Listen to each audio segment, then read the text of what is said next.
찬양합시다. 내 모습 이대로, 내 모습 이대로 사랑하시네. 연약한 그대로 사랑하시네. 나의 모든 발걸음 주가 하시나니 날 인도하소서. 내 모습 이대로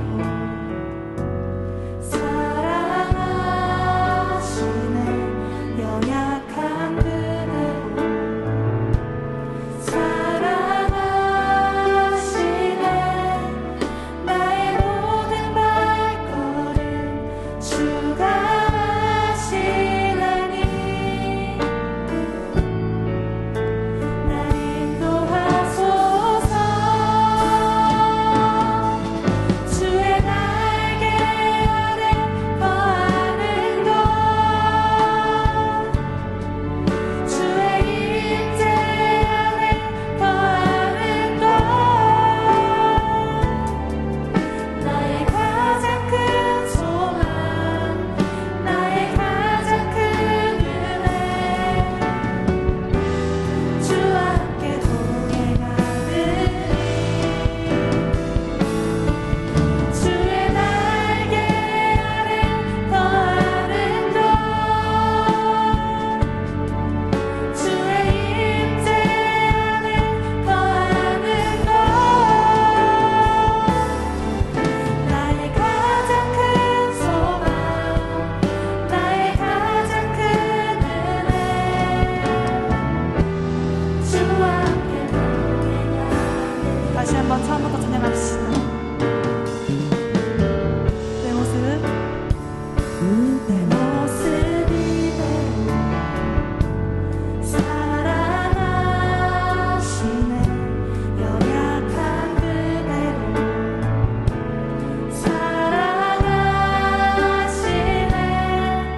나의 모든 발걸음 주가 하시나니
함께하리.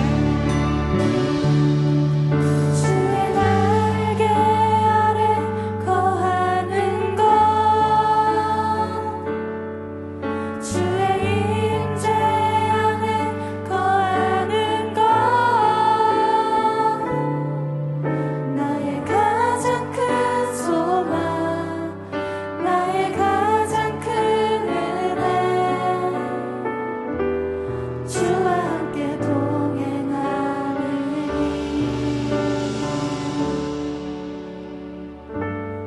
오늘 이 시간 우리 모두 이 자리에서 함께 예배드릴 수 있게 해주심에 감사합니다. 저희는 많이 연약하나 저희가 오늘 드린 찬양 가사처럼 주님께서 언제나 저희가 어떤 모습이든 사랑해 주시는 것 참으로 감사합니다. 주님의 사랑에 걸맞게 우리 청소년부가 언제나 주님 곁에 거하며 주님을 위해 살아갈 수 있게 해달라는 마음으로 함께 기도하셨으면 좋겠습니다. 함께 기도하시겠습니다. 주님 오늘 시간 이 자리에서 함께 예배드릴 수 있으면 감사합니다. 저희가 비록 연약하냐 언제나 주님만을 바라볼 수 있게 도와주시옵고, 언제나 주님께서 붙잡고 살아갈 수 있게 도와주시옵소서. 너무나 기뻐하고 오신 주님을 크시다고 생각하면서 사랑이 많으신 하나님 아버지, 이번 한 주간도 함께하여 돌보아 주시고 지켜주셔서 감사드리며 오늘 또 하나님께 예배 드릴 수 있는 은혜 주심을 감사드립니다. 이번 주간에도 하나님 뜻대로 살지 못하고 하나님의 자녀답지 못한 말과 행동을 한 잘못을 회개하오니 용서하여 주옵소서. 이제 중간고사도 거의 끝나갑니다. 하나님, 시험의 결과가 어떠하든지 새로운 마음과 감사하는 마음을 가질 수 있게 하시고, 지금 이 시간 하나님만 최고로 높여드리는 우리 모두가 되게 해 주시옵소서. 하나님의 임재를 체험하며 참된 예배를 드리게 해 주시옵소서. 코로나로 인해 이 예배의 자리를 떠나 있는 친구들이 속히 돌아와 예배의 기쁨을 함께 누릴 수 있게 하옵소서. 오늘 또 말씀 전해주시는 조준일 목사님께 은혜 내려주시고 최상의 컨디션으로 준비하신 말씀 잘 전하실 수 있도록 성령님 도와주시옵소서. 말씀 듣는 중에 방해되는 모든 것들을 막아주시고 나에게 주시는 말씀으로 잘 듣고 새기고 실천하게 해주시옵소서. 우리 대형교회를 축복해 주시고 좋은 담임 목사님을 사단의 공격으로부터 지켜주시고 가정에 평안을 주시옵시고 우리 모든 친구들과 선생님들의 모든 부분을 지켜주시고 은혜 내려주시옵소서. 감사드리며 이 모든 말씀 예수님의 이름으로 기도드립니다. 아멘.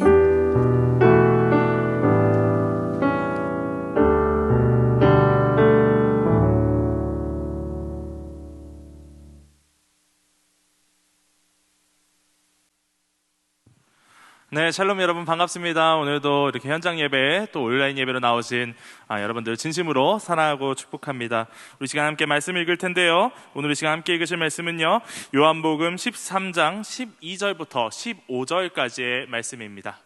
요한복음 13장 12절부터 15절까지의 말씀, 저와 여러분이 한 절씩 교독하도록 하겠습니다. 저희 발을 씻기신 후에 옷을 입으시고 다시 앉아 저희에게 이르시되 내가 너희에게 행한 것을 너희가 아느냐.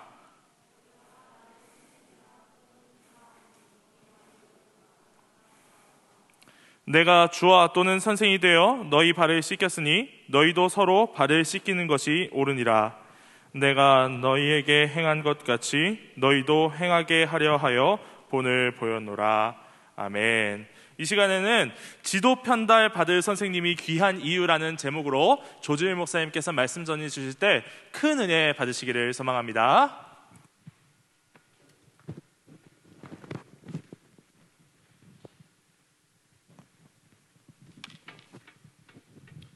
할렐루야. 네, 잘 지내셨어요? 정말 오랜만이다, 그죠? 오늘 시험 기간인데도 불구하고 찬양 열심히 연습해 주시고 또 앞에서 해주신 찬양팀 너무 감사하고 또 봉사해 주시는 우리 각 부서의 어떤 우리 학생들과 선생님들 너무 감사드립니다. 우리 앞에서 인도하는 자들은 선생이라는 이름을 가지고 이 인생을 살게 되는데 그 일이 참 고달프거든요. 여러분, 오늘은 무슨 날이에요? 스승의 날이에요. 스승의 날 노래 어떻게 시작하죠? 그 나실제 죽인다. 나실제 아니다. 스승의 은혜는, 그죠? 예. 이게 시간이 지나갈수록, 목사님 생각했을 때는 시간이 지나갈수록 이런 이 스승의 은혜라는 곡이 더 깊이 와닿는 것 같아요. 여러분에게 그 선생님이란 존재는 어떤 분들이세요?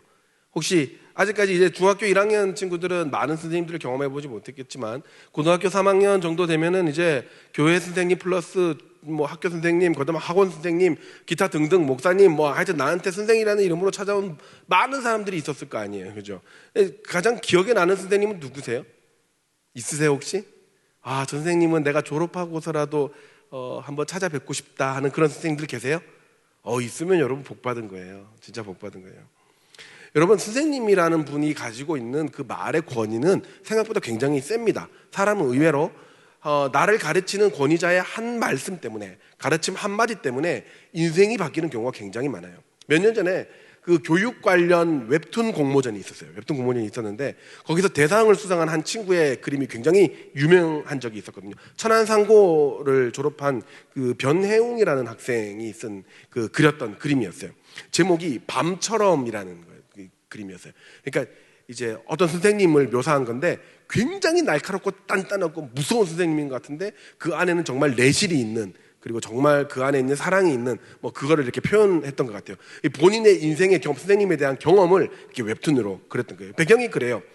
이 학생이 겪었던 일인데, 그 고등학교 때 그 수학 선생님이 계셨는데 특수부대 출신이었나 봐요. 굉장히 무섭고, 막 그렇게 성적이 떨어지면 그냥 완전 진짜 꼼짝도 못하게 하는 그런 선생님이었던 것 같아요. 그래서 그 선생님이 그렇게 이야기를 해요. 이번 수학 시험에서 70점 밑으로 떨어지면 다 죽는다, 뭐 이런 식으로 이야기를 했나 봐요.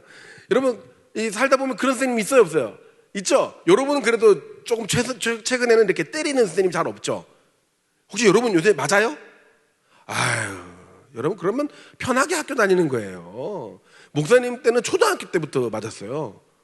초등학교 때부터 막 회초리 맞고 막 빠따 맞고 막 엄청났었죠. 그 중에서도 시험 성적으로 커트라인 매겨가지고 80점 밑으로, 70점 밑으로 이래가지고 그 때린 점수에 맞춰가지고 이렇게 한 개 떨어지면 한 대 때리고 10개 떨어지면 10개 때리고 이런 선생님 꼭 계셨거든요. 이분도 그랬던 분인 것 같아요. 진짜 무서운 선생님이었어요. 근데 이 선생님이 수학 시간에 이제 시험을 이제 내고 이 친구가 수학 시험을 푸는데 이 친구는 수학에는 별로 관심이 없었나 봐요. 그림에 관심이 있었던 것 같아요. 그냥 한 50점 정도를 맞고 나머지 시간에는 별거 없잖아요. 그러니까 수학 시험지에다가 이렇게 그림을 그렸어요. 낙서를 한 거죠. 이건 죽음의 서곡이죠. 이거는 낙서를 한 거예요. 그리고 이제 시험 점수가 나오고 타작 시간이 된 거예요. 타작 시간이 됐는데 일렬로 쭉 세우고 이제 이 학생이 생각했을 때 자기는 50점을 맞았으니까 거기다가 선생님이 문제를 낸 시험지에다가 그림까지 그려놨으니까 이건 이제 죽었다 이렇게 생각을 한 거죠. 그래서 이제 자기 차례가 왔어요. 이제 50점이니까 이제 한 몇 대 맞겠죠. 딱 이렇게 서 있는데 선생님이 한마디를 하시는 거예요. 잘 그렸구나. 수학 점수 50점짜리에다가 그걸 안 보시고 옆에 그림을 보고 선생님이 그렇게 이야기, 그 무서운 특수부대 출신 선생님이 잘 그렸구나. 이 녀석 이거 수학 못해도 그림으로 먹고 살만하네. 들어가. 이렇게 이야기한 거예요. 넌 그림 그려. 이렇게 이야기를 한 거예요. 이 한마디가 이 친구한테 엄청난 힘을 준 거예요. 그 친구는 실제로 그 뒤로 웹툰 작가로 굉장히 빠르게 성장을 했다고 합니다. 그 친구 마음에 불을 붙인 한마디. 잘 그렸구나. 그 한마디로 이 친구는 굉장히 빨리 성장하게 되는 웹툰 작가가 된 거죠. 선생님이라는 이름, 교사라는 이름을 가지신 분들은 굉장히 이렇게 힘이 있는 분들이에요. 다른 말로 힘이 있다는 말은 권위가 있다는 말이죠. 권위가. 물론 선생님에 대해서 별로 좋지 않은 기억이 있는 분도 분명히 있지만 우리는 오늘날 그런 어떤 좋지 않은 기억들에 있는 잘못된 형상으로 정의하는 것이 아니라 정말 하나님께서 우리에게 질서로 세우신 권위자, 스승이라는 분들은 원래는 어떤 분이시며 원래 어떤 분들이며 그런 분들을 우리는 어떻게 대해야 되는지를 스승의 날을 맞이해서 한번 알아봤으면 좋겠습니다. 여러분 잘 들으세요. 이거는 여러분들의 앞으로 살아갈 인생에 있어서 여러분들의 태도를 결정하는 아주 중요한 내용이에요. 오늘 본문은 예수님께서 십자가에 못 박히시기 얼마 전에 이 제자들과 함께 모여서 식사를 하실 때의 얘기예요. 식사를 하시기 전에 이제 모이잖아요. 모여서 이제 여러 가지 말씀을 나누는 장면인데, 이때 예수님께서 굉장히 중요한 의식을 합니다. 바로 발을 씻기는 일을 하세요. 세족식. 이거 여러분, 이게 우리도 이제 단기 선교나 아니면 뭐 수련회 했다 하면 가끔씩 몇 년에 한 번씩 세족식 할 때 있다 없다 있죠. 여러분 여기서 나 우리 선생님한테 세족식 당해봤다. 한번 손 들어봐요. 꽤 있을 텐데. 그죠? 있죠. 우리 있어요. 세족식 하면 부끄러워요, 안 부끄러워요? 부끄럽죠. 내 때 묻은 발냄새 나는 내 발 막 이렇게 세수대에 담가놓으면 선생님이 그걸 이렇게 하면서 기도해 주는 마음으로, 또 어떤 선생님은 또 꼭 그렇게 발가락 사이에 손가락을 집어넣어 가지고 이렇게 씻어주는 선생님이 있다. 그러지 말라고 그렇게 얘기를 했는데도 꼭 그렇게 발가락 사이에 손을 집어넣고. 어쨌든 간에 엄청 민망해요. 그죠? 민망해요. 나의 어떤 치부를 드러내는 것 같으니까 굉장히 민망하단 말이에요. 근데 예수님이 그렇게 하셨다는 거예요. 근데 우리가 지금 하는 세족식보다 당시의 세족식은 더 민망했어요. 왜냐하면 그 당시 중동 지역에서는 발을 씻기는다는 것은 굉장히 낮은 자가 해주는 그 의식이었거든요. 발을 씻기는 것은 굉장히 낮은 자가 굉장히 높은 자를 대하는 의식이었었어요. 문화 자체가 모래바람이 굉장히 많고 흙 문화가 많다 보니까 이 슬리퍼 같은 거를 신고 왔다 갔다 하고 집에 들어가서 이 발에 묻은 먼지를 떨어내야 될 작업이 꼭 필요했거든요. 그거를 보통은 노예들이나 굉장히 낮은 사람이 하거나 아니면 본인이 하거나 그렇게 했단 말이에요. 아주 시중을 드는 제일 낮은 사람이 하는 발 씻겨주는 작업을 우리의 선생이 되시는 예수님께서 3년 동안 가장 권위자였던 예수님께서 제자들에게 그 중요한 발을 씻어주는 의식을 하는 거예요. 그러니까 베드로가 우리 앞에 오늘 본문의 앞에 보면 베드로가 예수님 이러면 안 돼요. 민망해. 예수님 절대 내 발에다가 손 대시면 안 됩니다. 이러시면 안 돼요. 이렇게 이야기를 하는 거예요. 근데 예수님은 네가 만약에 내가 네 발 씻겨주는 거를 거절하면 너는 나하고 상관이 없는 사람이 돼. 이렇게 이야기하면서 발을 씻어주는 장면이 나와요. 놀랍죠? 그러니까 예수님이 꼭 해야 되는 작업이었다는 거예요. 여러분, 그 제자들을 3년 동안 가르치셨던 예수님께서 직접 그렇게 제자들의 발을 씻겨주시고 다시 앉아서 말씀하시는 첫 마디가 뭐였냐면, 너희가 나를 선생이라 또는 주라 하니 너희 말이 옳도다. 내가 그러하다라고 하신 거예요. 너희가 나를 선생님이라고 부르니 그 말이 맞다. 내가 너희의 선생님이다. 여러분, 우리는 여기서 선생 되는 자가 어떤 분들인지, 그 선생님 되는 분들을 우리는 어떻게 생각해야 되는지, 어떻게 바라보고 어떻게 인정해야 되는지를 성경적으로 생각해 볼 수 있는 겁니다.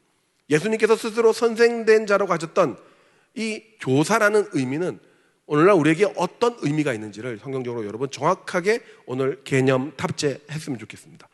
첫 번째, 스승, 선생님은요, 우리를 위해서 낮아지는 분들이에요.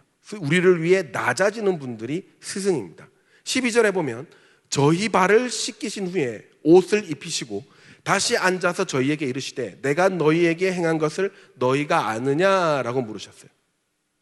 발을 씻겨주시는 낮아짐을 거스름 없이 해주시는 예수 그리스도를 여러분 이 시간 한번 생각해 보세요. 예수님은 이것이 스승이다라고 말씀하는 거예요.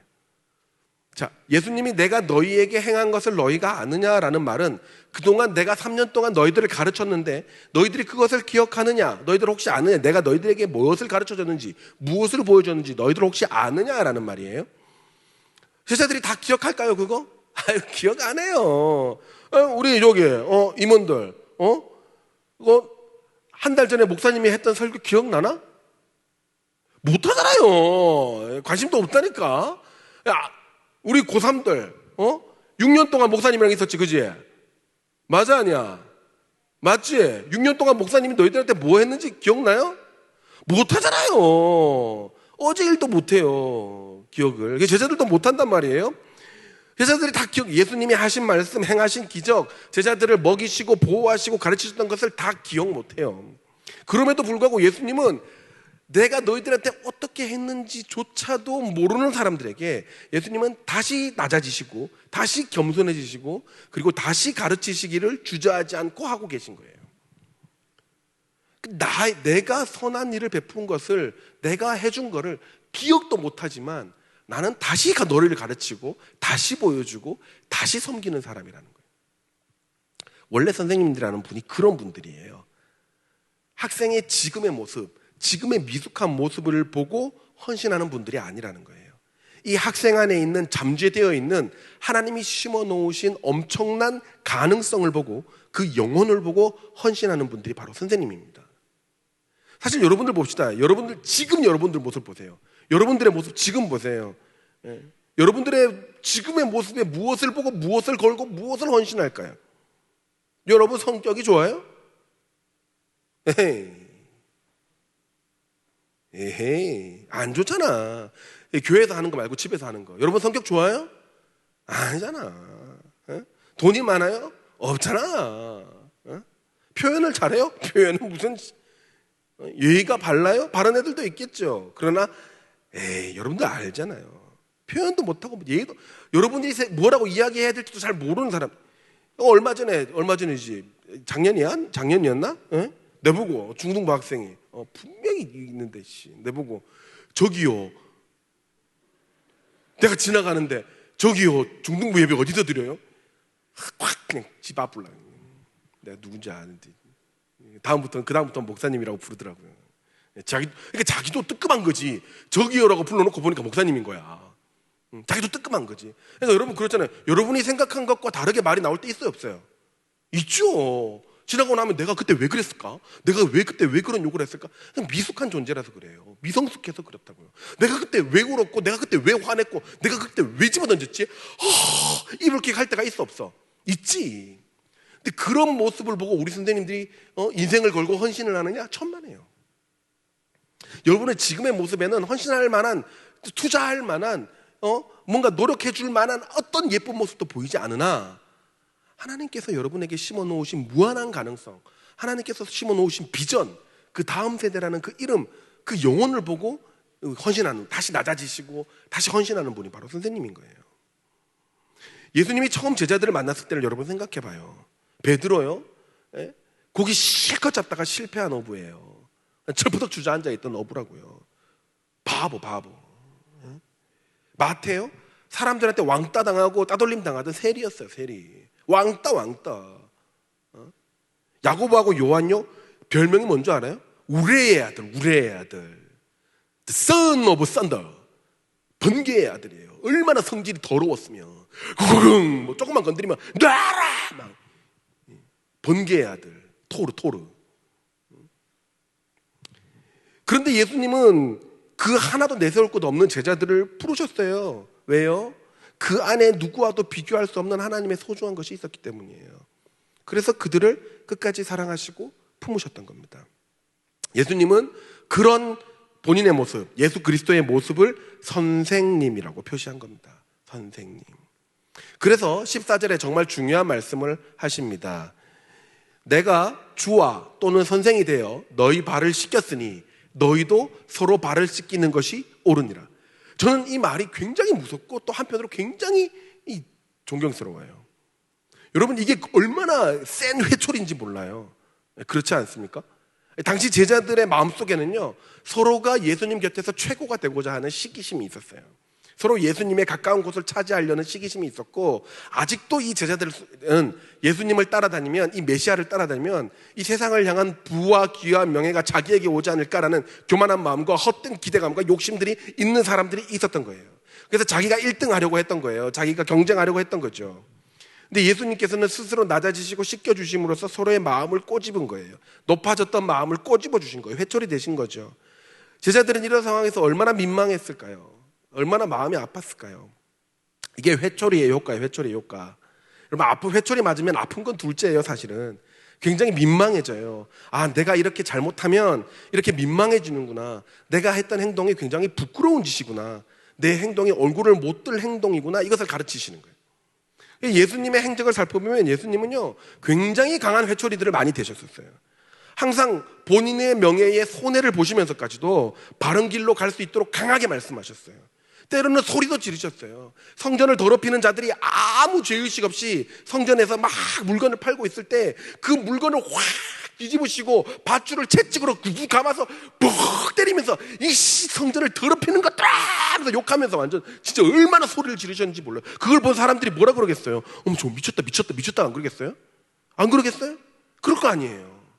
그런데 예수님은 그 미쳤다는 소리를 들었더라도 어우 저 예수라는 사람 정말 성격 왜 저래? 이런 소리를 들을지언정 예수님은 바른 길로 가기 위해서 그렇게 성전을 뒤집으신 거예요. 이야기를 못 알아듣고 교만이 넘쳐 있었던 바리새인들에게 독사의 새끼들아라고 욕을 하세요. 이 독사의 새끼들아. 그 욕이 참 멋있다 그죠? 독사의 새끼들아. 우리는 뭐라 하지? 우리는 이 지하 3층이었으면 제가 하는데 본당이라서 좀 어쨌든 근데 이 당시에 독사의 새끼들이라는 말이 무슨 얘기냐면 우리나라에서 하는 최악의 욕, 여러분들이 지금 할 수 있는 최악의 욕이라고 생각하시면 돼요. 왜냐하면 유대인들, 바리새인들에게 이 말을 했거든요. 바리새인들에게 독사의 새끼들이라고 이야기를 했을 때 유대인들에게 있어서 최악의 존재는 누구냐 하면 뱀이에요, 뱀. 왜냐하면 아담과 하와 때 이 뱀의 꾀임에 이 인간이 넘어가서 죄로 인해서 죽음이 찾아왔잖아요. 그러니까 바리새인들에게 최악의 동물은 뱀이에요. 그러니까 이 바리새인들에게, 유대인들에게 너는 뱀 같다 그러면 최고의 욕이었던 거예요. 그런 바리새인들에게 이 독사의 새끼들아, 이거는 완전 정말 엄청난 욕인 거죠. 우리에게 막 이 개, 소, 말, 닭 막 새끼들 다 합친 것보다 더 센 욕인 거예요.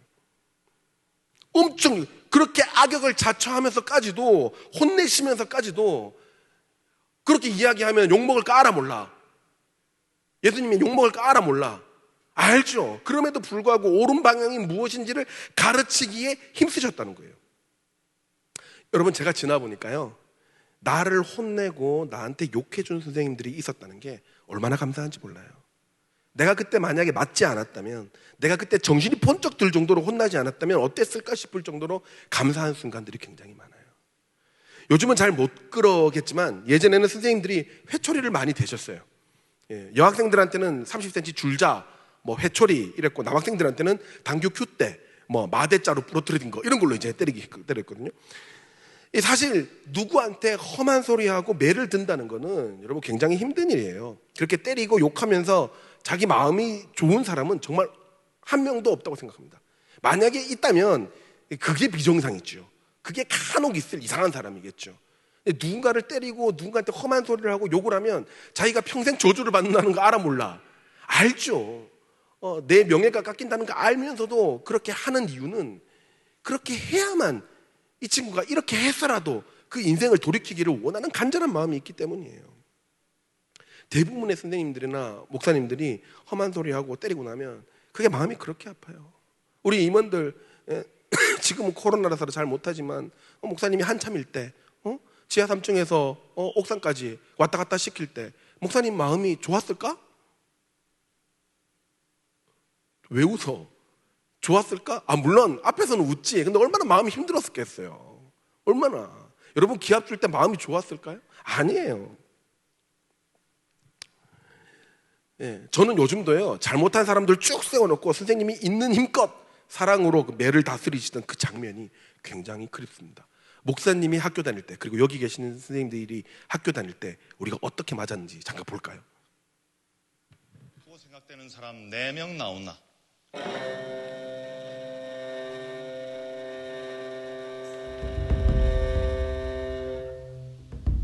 없지? 그러면 강석찬, 김정구, 박영배, 송준성이 앞으로 다 나오나? 한 명씩 나와서 칠판 잡아라.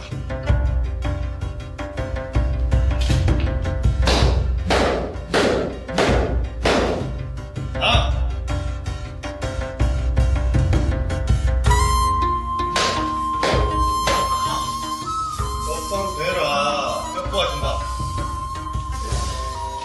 던지고. 숨이 팔팔 났어. 괜찮다. 똑바로 되라. 그러니까. 발 뻗어진다.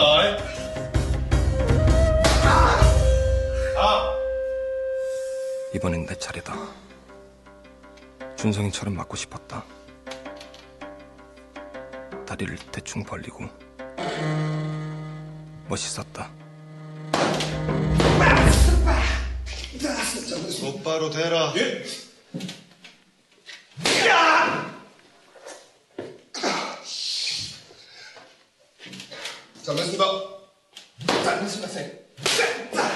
다음.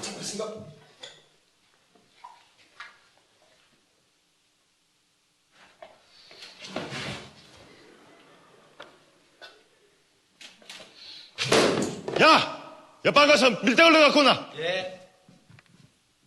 이거는 쓰레기야. 알았어? 자, 여러분 이렇게 혹시 맞아보셨어요? 이게 우리가 자랄 때는 남학교에서 일상이었어요. 일상. 이게 아침에 되면 아침 딱 조례 시간이 되면 선생님이 저만한 몽둥이를 드르르 끌고 들어와요. 키도 작은 선생님 드르르 끌고 들어와서 어제 허락 없이 야자 튄 놈들 다 나와 이러거든요. 그러면 이제 분명히 알 것 같아. 아, 모르는데 싶다가도 알 것 같아. 앞에 나가면 줄 쫙 쓰면 몇 대 맞을래? 그럼 보통 5대. 5대가 제가 봤을 때 10대가 넘어가면 비인격적이야. 한 5대 정도. 나와지. 그러면 그걸로 막 풀스윙을 때리면 그 다음부터는 막 야자 빠질 생각 꿈에도 못하죠. 선생님이 때렸던 건 야자를 빠졌던 것이 괘씸한 것이 아니라 규율을 어기고 그리고 굉장히 비양심적이었다는 거에 대해서 굉장히 화가 나셨던 것 같아요. 지금 생각해 보니까 그래요. 규율을 지키는 연습은 대학교 때는 그래도 상관없어요. 대학교 때는 그래도 상관없지만 중고등학교 때는 규율을 먼저 지키고 규범 안에서 자유해야 되는 것을 먼저 배워야 하는 시기이기 때문에 선생님들이 저렇게 무리해서라도 매를 대지 않았나 싶습니다. 여러분, 저는 이게 찐이라고 생각합니다. 저도 진짜 이렇게 많이 맞았었어요. 친구들이 맞는 걸 보면 담배 피고, 저기 영화에서 그렇거든요. 담배 피고 막 하여튼 잘못했거든요. 그래서 딱 5대씩 딱 때리고, 그렇게 맞으면 잘못했구나. 내가 다시는 이게 민망하거든요. 아픈 거 둘째 치고 굉장히 민망해요. 내가 이런 일들이 내가 민망해야 되는 일들이구나라는 것을 체감적으로 아는 거죠.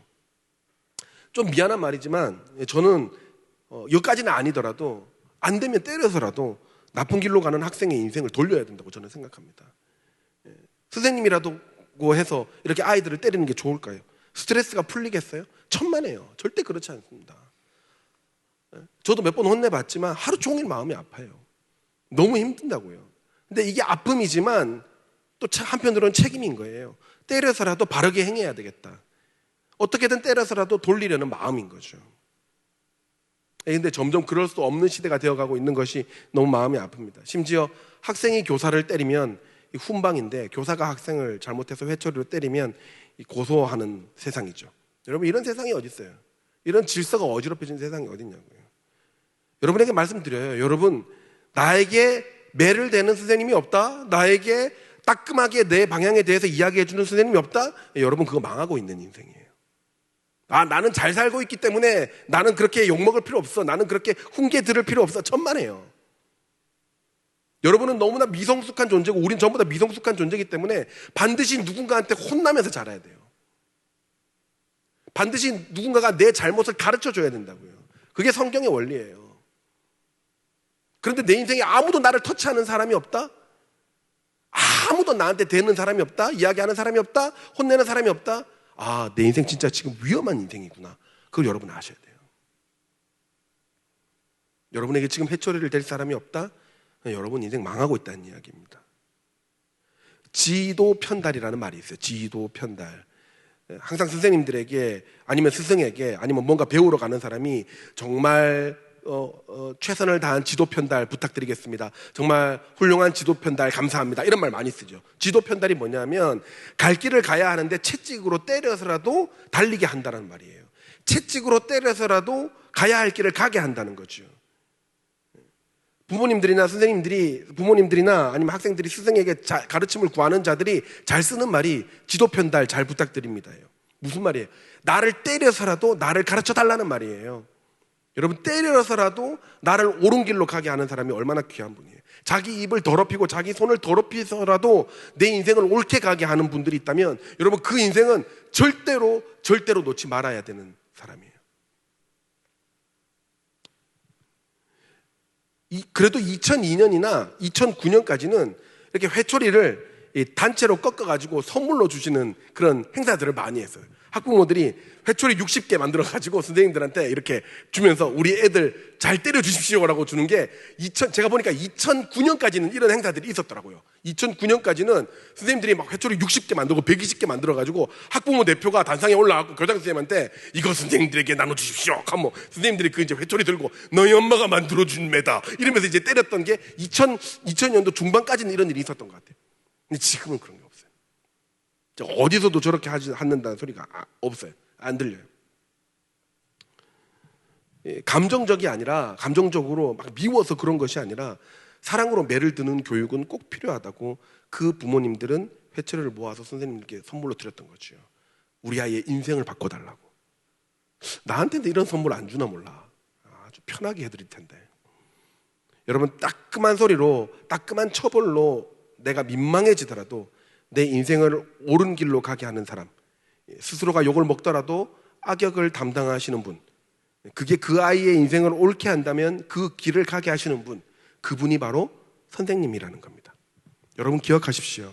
하나님은 질서의 하나님이세요. 하나님께서는 태초부터 질서를 만드신 질서의 하나님이세요. 질서를 통해 은혜를 주시고 질서를 통해 가르침을 주기를 원하신다는 거예요. 그래서 하나님께서 세우신 권위자가 하는 말이 전부 다 몽땅 1.1핵도 없이 전부 다 하나님의 말씀이다, 이건 아니에요. 그렇지만 하나님께서 세우신, 내 인생을 위해서 세우신 권위자를 통해서 가르치시고 은혜를 주시려고 한다는 것을 여러분 잊지 마시기 바라요. 내 인생의 은혜를 위해, 내 인생의 가르침을 위해 여러분 하나님께서 세워주신 선생님들에게 순종하고 그 말에 귀를 기울이는 여러분들 되시기를 주의 이름으로 축원합니다.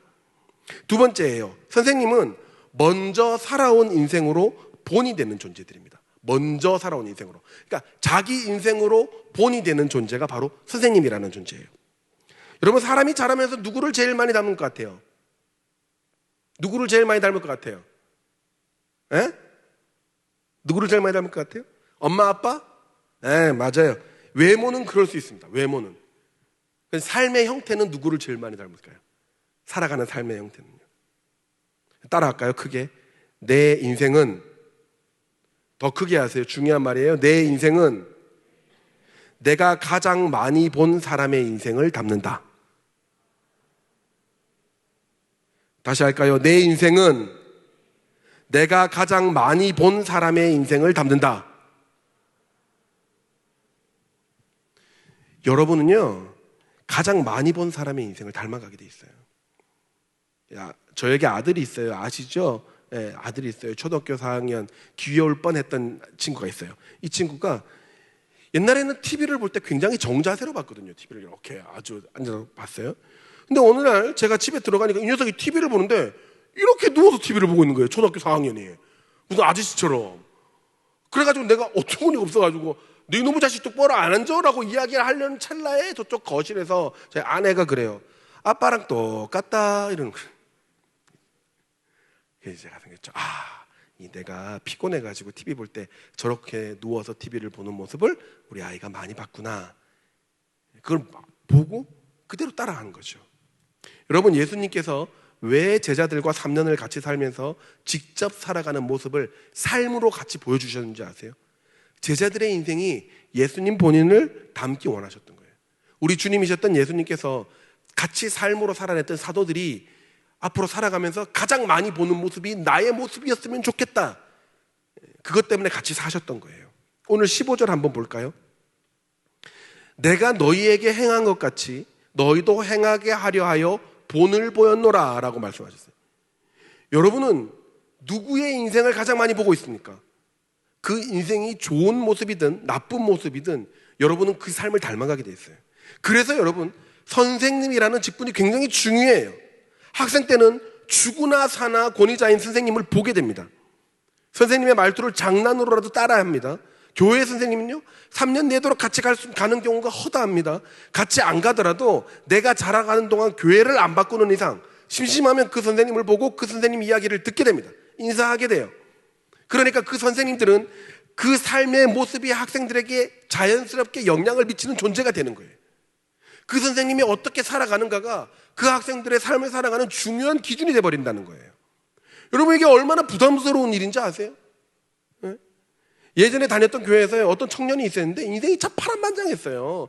이 애가 진짜 너무 험난한, 내 인생은 험악한 인생이었습니다. 야곱의 인생처럼 험악한 인생이었습니다. 젊을 때까지 얼마나 그렇게 고생을 많이 했는지 몰라요. 그러니까 당연히 담배도 일찍 배웠어요. 중학교 1학년 때부터 담배를 배웠고 술도 많이 마셨어요. 한 번 마시면 3병, 내 얘기가 아니에요. 3병인지 4병인지 엄청 마셨어요. 엄청 마시고 그러다가 이 친구가 청년회 때 예수님을 만난 거예요. 와, 뜨겁게 영접했어요. 진짜 정말 신실하게 교회에서 하자는 일 다 하고 열심히 했고요.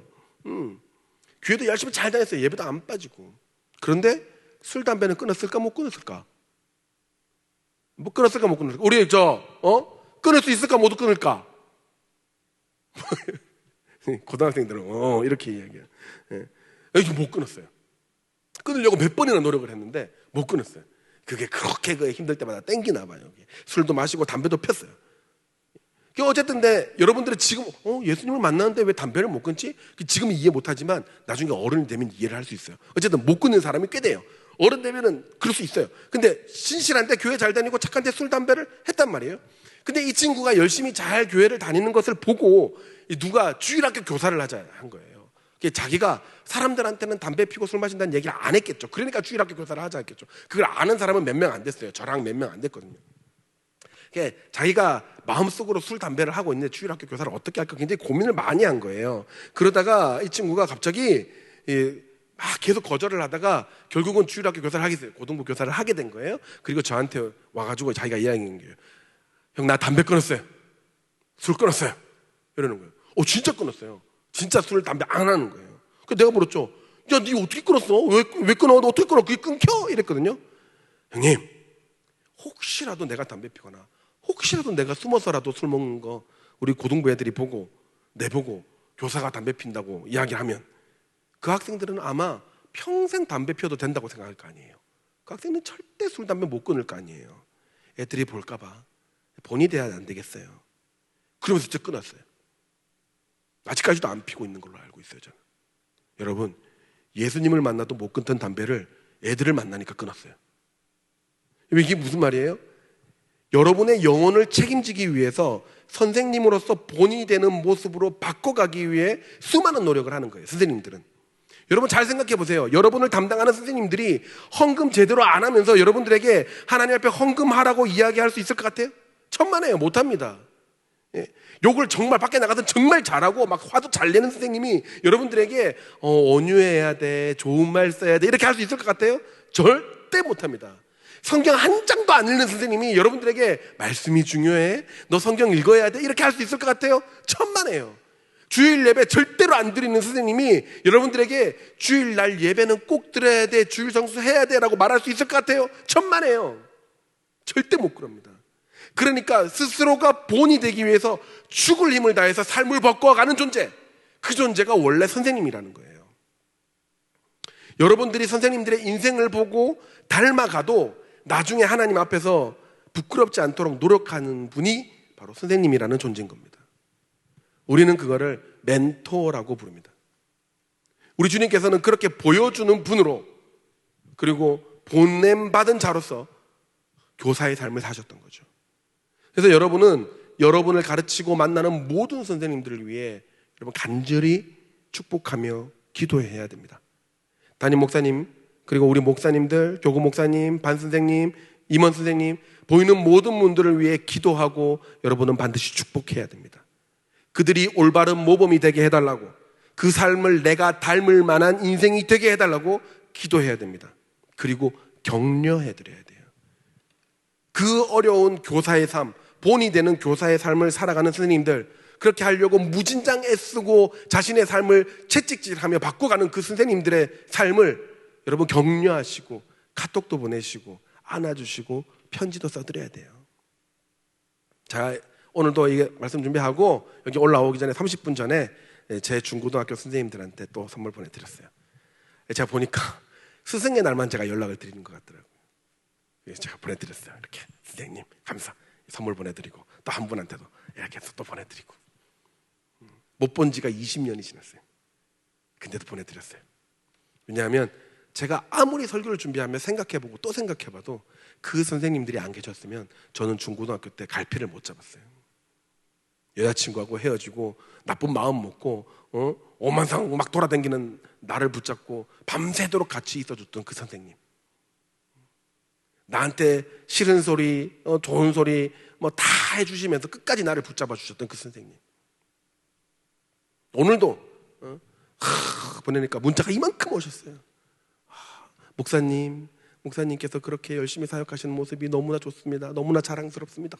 하고 마지막에 살은 좀, 다이어트는 좀, 나쁜 소리를 항상 하시는 선생님. 예? 너무 고맙잖아요. 예. 여러분 오늘 설교 후에 여러분 꼭 지금의 선생님과 또 과거의 선생님 감사하는 마음으로 기도해드리고 격려하시기를 예수님 이름으로 축원합니다. 오늘 말씀 마무리하도록 하겠습니다. 제가 어디 가서 대형교회 사역에 대해서 소개를 할 때 늘 소개하는 구절이 있습니다. 늘 드는 구절이 있어요. 요한복음 13장 1절입니다.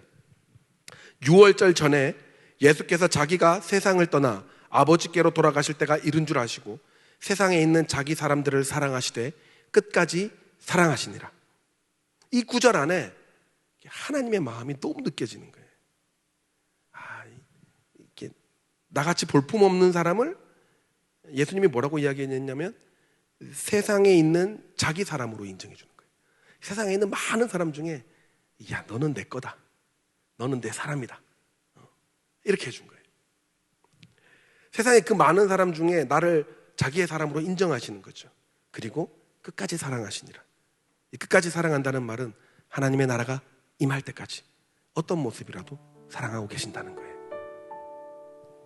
여러분 선생님들이 그리고 목사님들이 왜 여러분들의 그 엄청난 사춘기의 기간들 피 한 방울 안 섞였는데도 불구하고 견뎌내 주시고 전화하고 포기하지 않고 사랑해 주시는지 아세요? 하나님께서 수많은 세상 사람들 중에 그 선생님에게 얘는 네 사람이야, 이 영혼은 네 영혼이야 라고 맡겨주셨기 때문에 그래서 포기 못하는 거예요. 이 구절 가지고 하나님께서 얘 모습 정말 골 때리지, 근데 얘 네 사람이야, 얘 전화 안 받지, 근데 네 사람이야, 이 많은 아이들 중에 네 사람이야, 그 한마디에 포기 못하는 거예요. 예수님도 그래서 포기 못하신 거예요. 여러분 그 결과가 어땠는지 아세요? 실패한 어부 베드로는 예수님의 끝까지 포기하지 않는 그 사랑을 받은 결과 믿음의 반석으로 불리게 됩니다.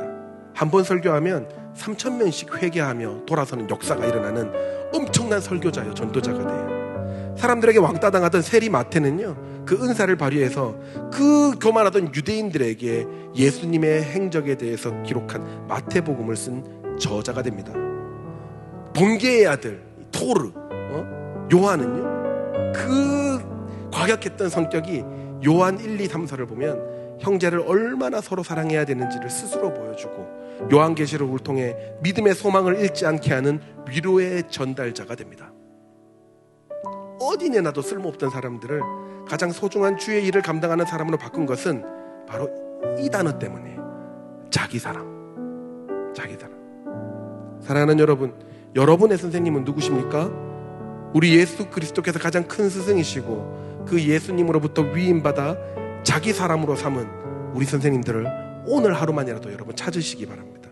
그리고 감사하시고 기도해드리고 그리고 축복해드리는 여러분들 됐으면 좋겠어요. 우리 이 시간 다 같이 한번 일어날까요? 그 자리에서 일어날까요? 그 자리에 일어날까요? 우리 저 뒤를 돌아보고 선생님들이 위층에도 계시고 저쪽 공간에도 계시고 그러는데 우리 선생님들한테 팔을 좀 대충 벌리면 일단 선생님들한테 가게 돼 있어요. 자, 팔을 쭉 벌리세요. 뒤로 돌아보시고 팔을 쭉 벌리시고 뒤를 도세요. 잘 보시고 제가 가사 불러드릴 테니까 우리 선생님들에게 기도하는 마음으로 축복하도록 하겠습니다. 당신은 하나님의 언약 안에 있는 축복의 통로.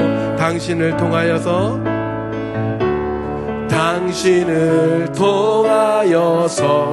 열방이 주께 돌아오게 되리. 주께 돌아오게 되리. 선생님은 하나님의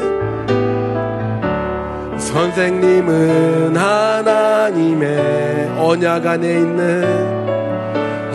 안에 있는 축복의 통로.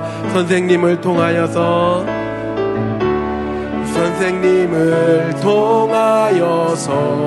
열방이 주께 예배하게 되리. 한 번 더 할까요? 선생님은 하나님의 언약 안에 있는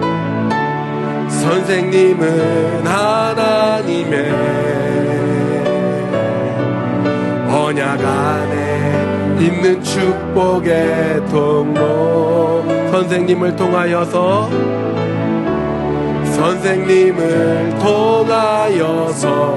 열방이 주께 돌아오게. 우리 이 시간 팔을 쭉 앞에 내민 상태로 기도하도록 하겠습니다. 이 시간 우리 선생님들 통해 하나님, 저들의 가정을 안녕케 하여 주시고 저들의 영혼을 강건케 하여 주시며 저들의 신앙을 주님께서 더욱더 굳세게 하여 주셔서 우리의 본이 되는 자 되게 하여 주시옵소서. 어떤 영혼이라도 포기하지 않게 하여 주시고 저들을 통하여 하나님의 나라가 이루어지며 다음 세대가 성장하는 기쁨을 맛볼 수 있도록 하나님 이 시간 우리 선생님들을 축복하여 주시옵소서. 우리 함께 기도하도록 하겠습니다. 하나님 아버지, 이 시간 기도합니다. 하나님, 우리 선생님들 가운데 하나님의 놀라운 은혜를 더하여 주시고 하나님, 그들의 마음속에 위로와 하나님의 격려가 있는 시간이 되게 하여 주시옵소서. 한 명 한 명 선생님들의 마음속에 하나님께서 심어주신 사랑의 마음이 샘솟듯 일어나게 하여 주시고 우리 선생님을 통하여 받은 많은 사람들이 꽃을 피울 수 있는 놀라운 은혜들이 우리의 삶의 현장에서 일어날 수 있도록 주님 인도하여 주시옵소서. 그 가정을 지켜주시고 그 영혼을 지켜주시며 그 신앙이 더욱더 굳건하여짐으로 하나님의 일들을 잘 감당하고 맡은 다음 세대 자기 사람에 대하여 마음이 굳은 마음을 가지고 하나님께 하는 헌신하며 하나님 최선을 다하며 그 아이들을 키워내는 놀라운 주의 일꾼이 되게 하여 주시옵소서. 하나님 인도하시고 그 마음속에 하여 주시옵소서. 주님 그 영혼까지 주십니다. 주님 인도하여 주시옵소서.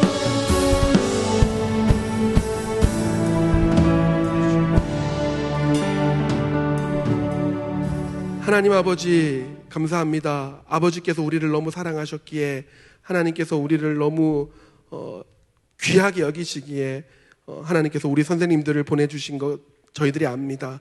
하나님, 이 시간 교사 되신 우리 예수 그리스도의 행적들을 쫓아가며 지금 우리에게 주신 하나님이 세우신 질서에 저희들이 순복하는 자 되게 하여 주시옵소서. 질서를 통하여 하나님께서 은혜 주신다 하셨습니다. 하나님, 그 은혜를 간구하는 마음으로 이 시간 하나님이 세우신 선생님들을 축복하는 마음 있게 하여 주시고 특별히 우리를 가르치시고 우리에게 헌신하시는 우리 귀한 선생님들 주님 함께 하여 주셔서 그 마음이 평안케 하여 주시고 그 가정과 그 직장이 더욱 잘 되게 하시며 더욱더 하나님의 귀한 일꾼이 되는 귀한 우리 선생님들 될 수 있도록 은혜를 허락하여 주시옵소서. 이 시간 귀한 헌금 주님께 올려드립니다. 하나님 나라를 위해 사용되게 하여 주시고 내 손길들이 주의 은혜 가운데에 더욱더 성장함으로 가르치는 자 또 가르침을 받는 자로서 하나님의 영광을 돌리는 인생이 될 수 있도록 주님 함께하여 주시옵소서. 감사합니다. 예수님의 이름으로 기도드립니다. 아멘. 헌금하도록 하겠습니다.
지금은 우리 주 예수 그리스도의 은혜와 하나님의 다함이 없는 사랑하심과 성령 하나님의 위로하시고 또 세워주시고 또 가르쳐주시며 성숙시켜 주시는 그 은혜가 이 시간 나에게 주시는 그 모든 은혜가 하나님께서 세워주신 그 질서를 통하여 옴을 알고 나에게 선물해 주신 그 많은 권위자들, 특별히 선생님들과 또 목사님들에게 감사의 마음을 표현하기를 원하는 이곳에 있는 모든 영혼들의 머리 위에 지금부터 영원토록 함께 있을지어다.